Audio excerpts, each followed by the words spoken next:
Hi everyone.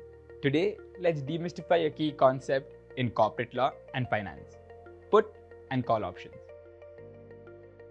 These terms often come up in shareholder agreements, investor deals, and M&A transactions. So what do they mean? Let's break it down. Firstly, let us understand what an option is. Think of an option as a contractual right granted to a party that allows them to either buy or sell shares at a predetermined price and under specific conditions or occurrence of certain contingent events without any obligation to do so. Now, let's move on to what a call option is.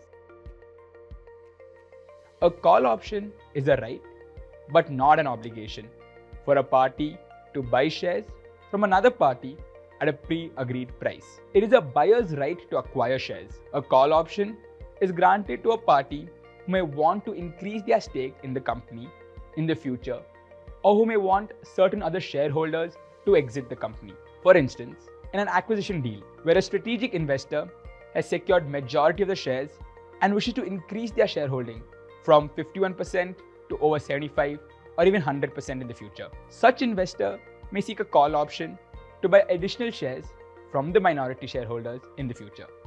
This allows the acquirer to test the waters before committing to further capital towards acquisition. Call option is also sought by investors while making investments in certain sectors that require regulatory approvals for the investor to achieve certain ownership thresholds. In such a case, the investor could seek a call option at the time of initial investment to acquire further shares in case such regulatory approvals come through in the future.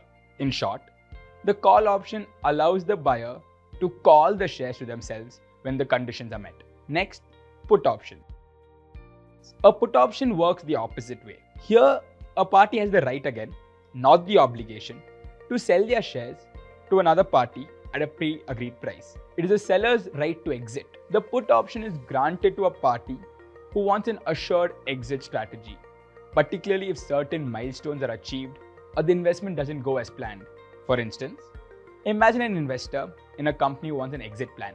Maybe they're not getting an exit through conventional means such as an IPO or a trade sale, or they no longer want to stay in a joint venture due to operational or strategic deadlocks. That's where a put option comes into play. With a put option, the investor has the right to put their shares onto another party, requiring that party to buy the shares.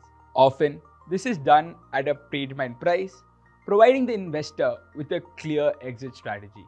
Put option is also an important tool to incentivize the previous owner or founder of the business. Often, the acquirer does not purchase the entire stake of the founder in an acquisition. The founder is instead provided with a put option to sell their remaining stake to the acquirer, subject to the company achieving certain revenue or similar milestones within a specified timeline.